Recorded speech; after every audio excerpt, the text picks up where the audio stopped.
akidah, iman dengan rasa iman. Kaidah bertuhan dengan rasa bertuhan itu beda. Kaidah bertuhan jelas. Laisa kamitslihi syai'. Sedangkan rasa bertuhan kita boleh ekspresikan dengan bahasa yang lebih santai, ya.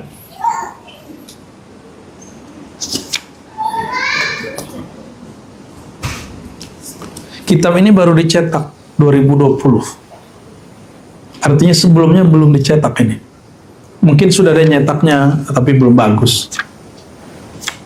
Artinya kitab ini belum dikenal-kenal amat tadinya. Ditulis oleh siapa? Seorang yang jami' pada ilmu-ilmu syariat dan hakikat. Syekhul Islam Al-Imam Al-Usuli Al-Mutalakallim Al-Hujjah Al-Faqih Al-Mufti Al-Muhaddis Al-Wa'iz Al-Mufassir Al-Muqri Al-Nahwi Al-Adib, banyak benar gelarnya.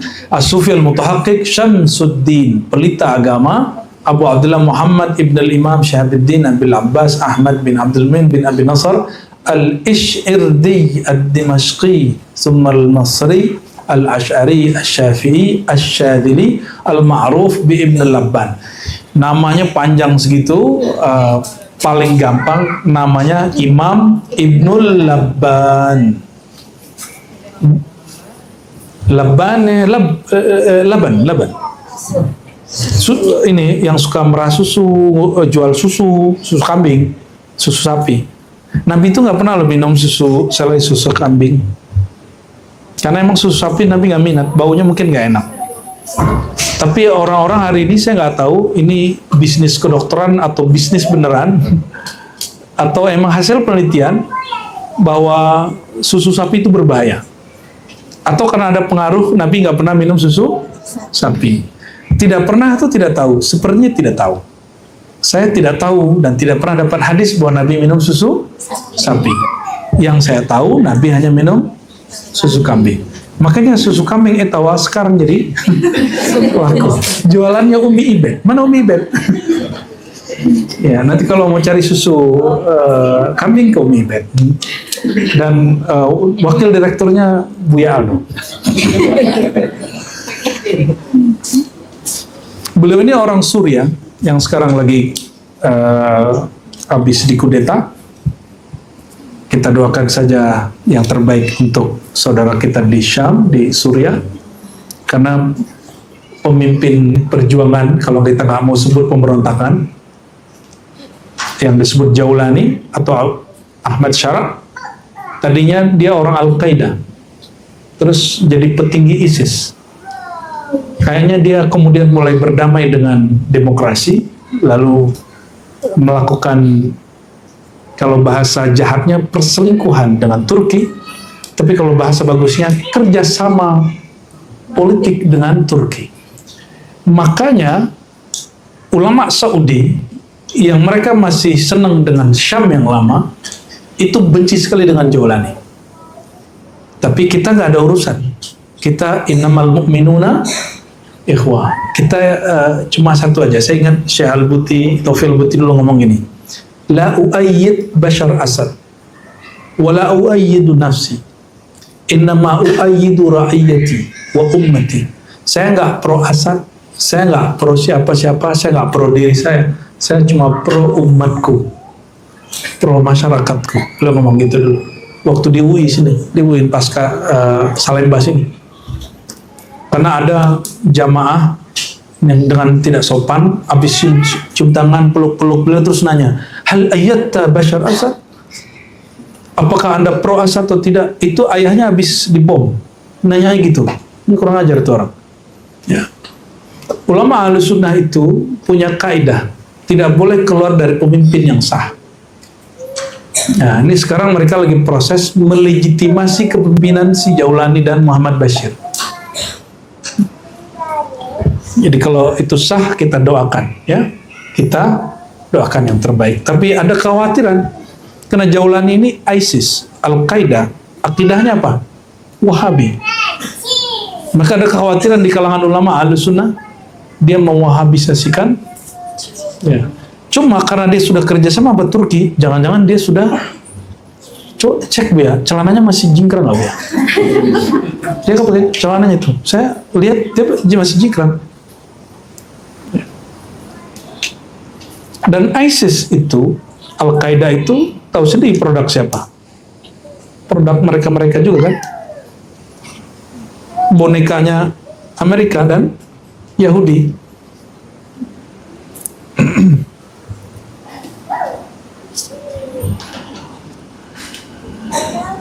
Nah, beliau ini berasal dari Damaskus, ibu kota daripada Damaskus itu dialek Rum Timur, Romawi Timur. Bahasa Arabnya Dimashq, atau orang dulu nyebutnya Damsyik. Pernah dengar ya, Damsyik. Nah, di Malaysia, di Linggi itu ada seorang muhaddits kabir namanya Syekh Abdul Rashid Al-Idrisi Ad-Damsyiki. Dia menyebut dirinya Damsyik. Saya bertemu dengan muridnya di Brunei, ya,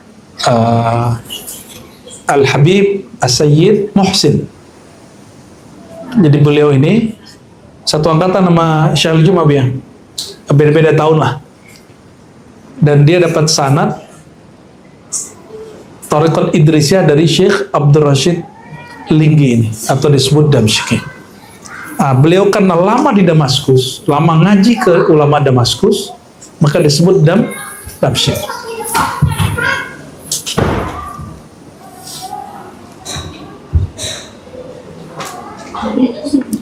Ayah dia nama dia kan Muhammad ya. Ayah dia namanya Abdul Abbas Ahmad bin Abdul Mu'min. Ahmad bin Abdul Mu'min ini dikenal sebagai Labban. Labban ini ahli mungkin jualan susu. Ada Samman. Samman itu ahli bikin bukan minyak, keju, jenis keju. Dan rata-rata itu istilah orang-orang Suriah, orang Syam. Hal ini disebut Labban. Jadi ini gelarnya sejenis dengan Samman, Labban. Kalau Rotibul Haddad gitu ya, Al-Hajjar itu hampir sama. Apa? Al-Hadza. Ada Khalid Al-Hadza. Khalid Al-Hadza itu bukan Khalid tukang sol sepatu, tapi Khalid yang waktu ngaji kelihatan dia di sol sepatu. Jadi diingatnya dengan Al-Hadza. Jadi ntar ente nih kalau kelihatan dari sol sepatu, aneh bilang, misalnya Ica Al-Hadza, misal.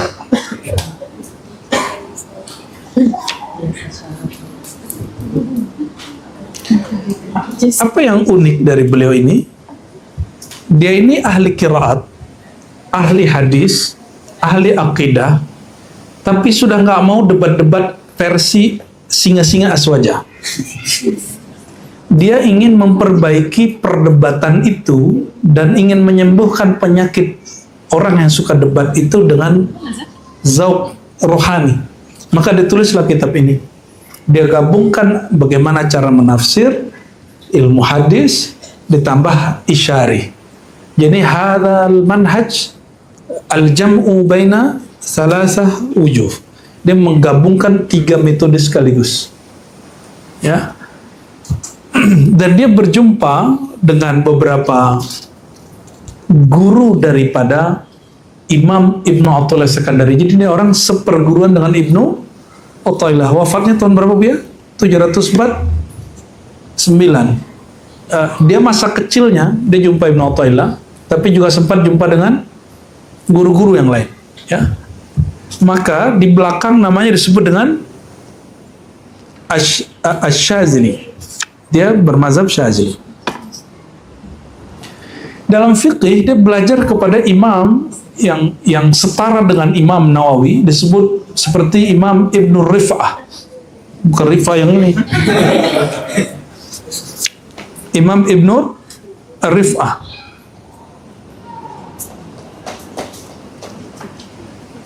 Jadi kalau kita sebut Imam Ibnu Rif'ah itu udah cukup. Kalau dalam bab fatwa dulu antum mungkin jarang dengar, tapi kalau Ibnu Rif'ah itu sering disebut di kitab. Ya. Ada juga namanya Imam Kamaluddin Ibn Zamlikani ya.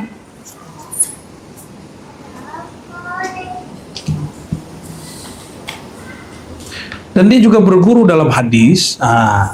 Imam Nawawi itu punya guru orang-orang dari Dimyat, maka disebut Al-Hafiz Ad-Dimyati. Jadi ada Dimyati generasi berikut dan semuanya Hafiz.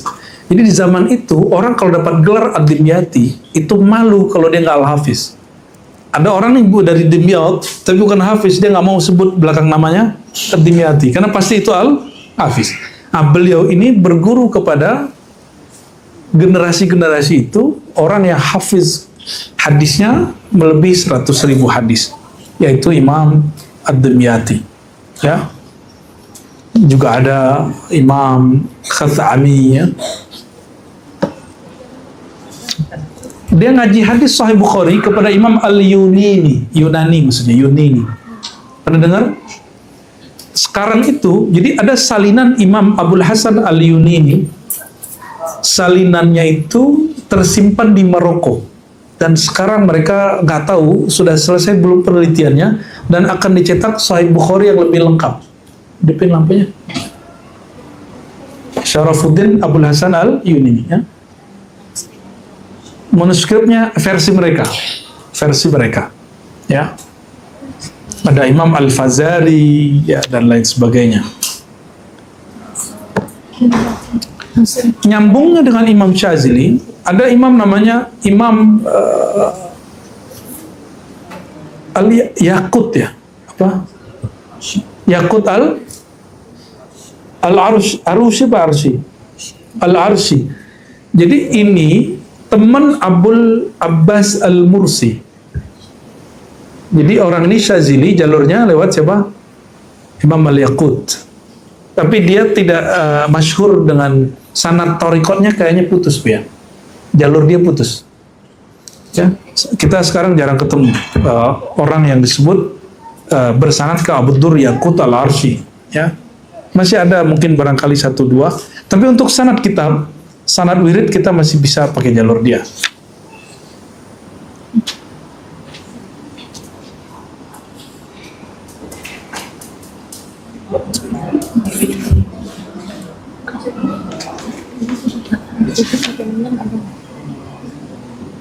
Nah, maka ada sebuah ungkapan di sini kata Imam Al-Yafi'i, burika fi suhbatihi wa futiha alaihi fi kalamihi wa surati ibaratihi.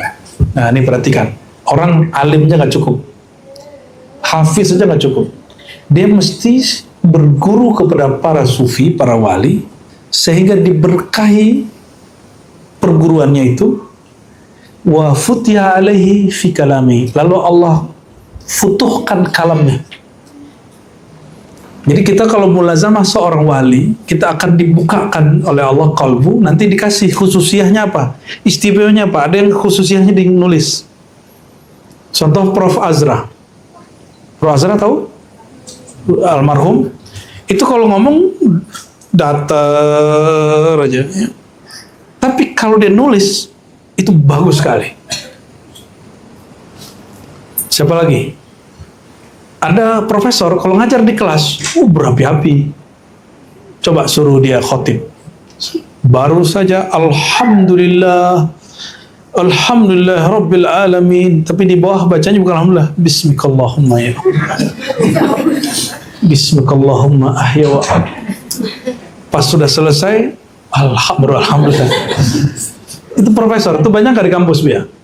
Jadi jarang doktor di kampus itu bisa ceramah bebas kayak Bu Aldom, itu jarang banget ya. Semoga nanti Buya nyusul jadi dokter yang lain.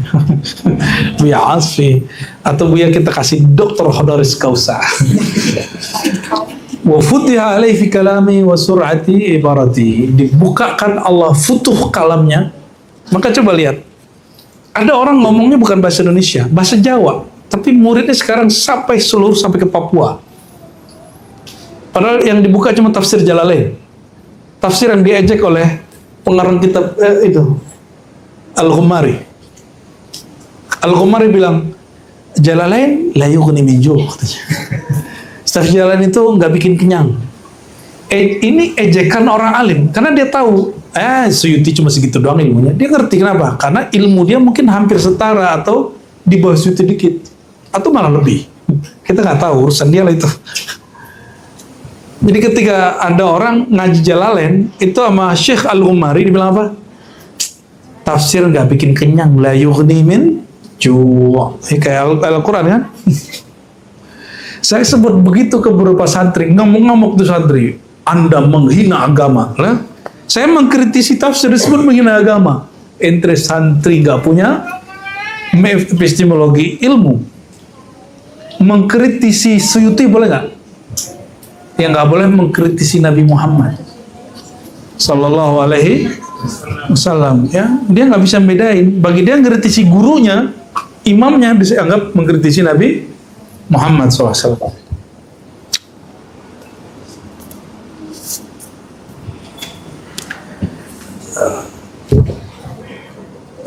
Dalam beberapa tarajim ya, dan barangkali itu yang lebih sahih, Yakut itu dia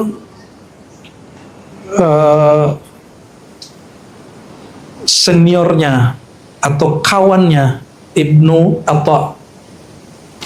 Ya. Jadi mereka besar kemungkinan berguru berdua itu langsung di waktu yang sama kepada Abul Abbas Al-Mursi. Berarti beliau ini generasi keberapa? Jadi Imam Subuki ngambil dari Ibn Athaillah, Skandari, Ibn Athaillah dari Abul Abbas Al-Mursi, Abul Abbas dari Syazili. Kalau kemarin kitab ini sesama dengan Subuki. Dia berguru kepada Yakut berguru kepada Abul Abbas berguru kepada Imam Syazili. Dan masih ingat yang ziarah ke Imam Mursi? Masih ingat ya? Seru gak? Yang sudah ke sana. Alexandria. Sorry yang tidak ikut ya. Itu belum rezeki berarti.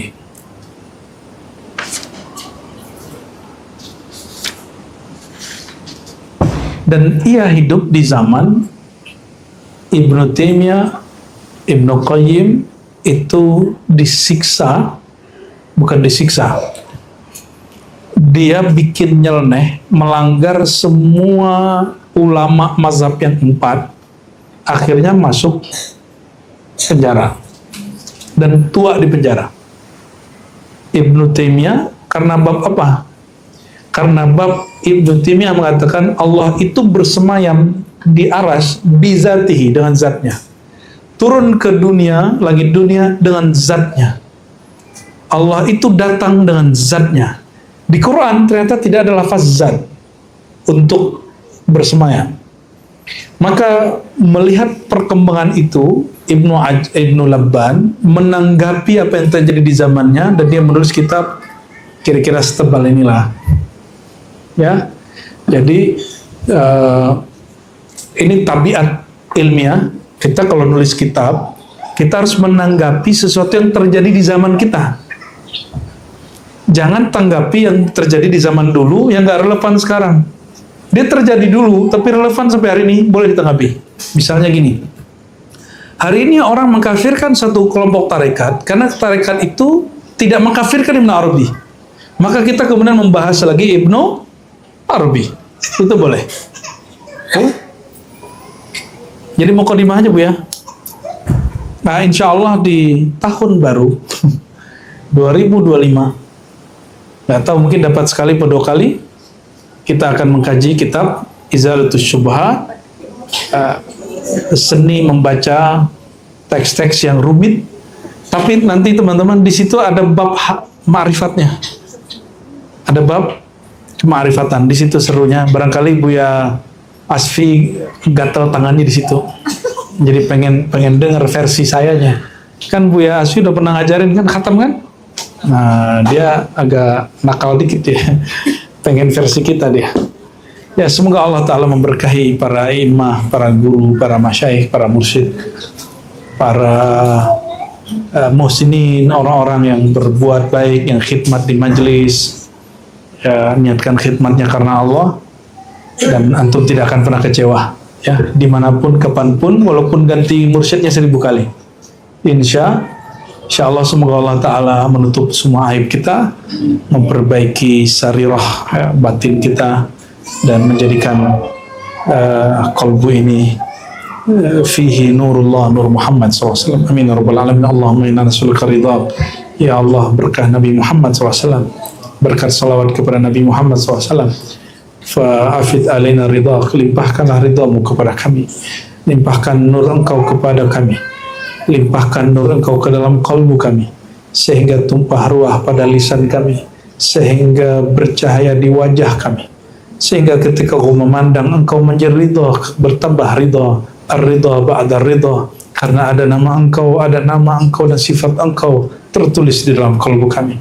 Allahumma a'inna ala dzikrika wa syukrika wa husni ibadatik. Ya Allah, bantulah kami untuk istiqamah mengingat engkau, bantulah kami istiqamah untuk belajar tentang engkau, dan wafatkan kami dalam husnul khatimah.